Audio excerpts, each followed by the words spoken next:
The night was quiet in the suburban home where Emily and her husband, Daniel, had lived for nearly 5 years.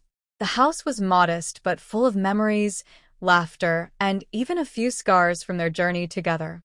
But recently, those happy echoes had been drowned out by the silence of arguments, unresolved misunderstandings, and distance between Emily and Daniel. Daniel worked long hours as an accountant, and when he did come home, he often carried his stress with him.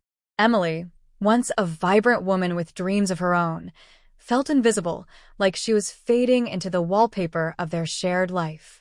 She craved connection, not necessarily romance, but simply someone to hear her, someone to see her. Her father-in-law, Richard, was a retired high school principal. Widowed for years, he had a warm but stern presence. Richard visited often, usually stopping by on weekends to check on the garden he had helped plant in their backyard.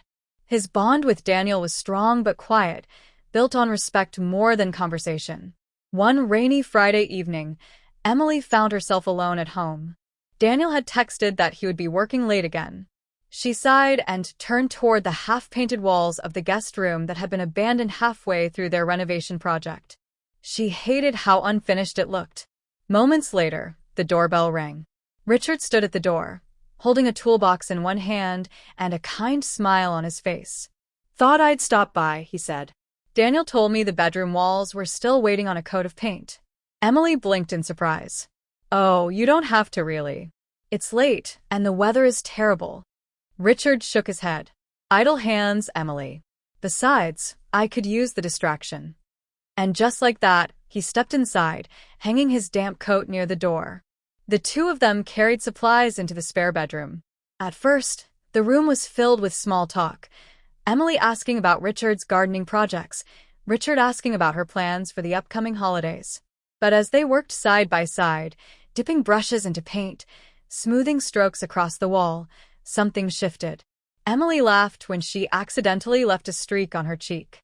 Richard chuckled, handing her a rag. "You've got more paint on yourself than the wall," he teased.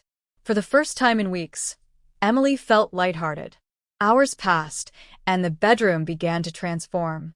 The once patchy walls now gleamed in soft blue, fresh and calming. Emily stepped back to admire the change. "It feels new," she whispered. "Like it's not the same room anymore." Richard nodded. Sometimes all it takes is a fresh coat of paint to see things differently. Emily felt those words settle in her heart. They weren't just about walls. When the last stroke was finished, Richard helped her gather the brushes. Emily looked at the completed room, her chest tightening with gratitude. "Richard," she said softly, "thank you. I don't think you realize how much I needed this tonight. I've been feeling invisible lately." He placed a reassuring hand on her shoulder, his voice steady but gentle. "You're not invisible, Emily. You just need people around you who remind you of your worth. And I see you. Always have." Tears stung her eyes, but she blinked them away quickly.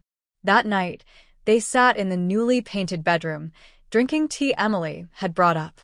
They spoke about life, about loss, about love that endures even through silence. Richard told her stories about his late wife, how they built their marriage on patience and small acts of kindness. Emily realized she wasn't seeking romance, she was seeking connection, wisdom, and hope. And in that bedroom, she found it. When Daniel finally came home near midnight, he found Emily asleep in the armchair by the window, an empty teacup on the table beside her. Richard had already gone, leaving a note on the counter. "The room looks good now. Take care of each other." Daniel walked upstairs, saw the painted walls, and paused. He glanced at Emily, her peaceful face lit by the faint glow of the lamp, and something shifted inside him. For the first time in months, he realized he had been neglecting the woman he loved. The next morning, Emily woke to find Daniel standing in the doorway of the finished bedroom, smiling softly. "Looks amazing," he said. "I'm sorry I wasn't here to help." Emily looked at him, her heart heavy but hopeful. "Then maybe we can finish the next project together." He nodded, walking closer. "I'd like that." The new bedroom walls weren't just blue. They were a reminder that even in silence and distance, love could be repainted, renewed, and restored with patience, effort, and the unexpected kindness of family. And though Emily would never forget that evening with Richard, what stayed with her most wasn't the paint or the tea. It was the simple truth.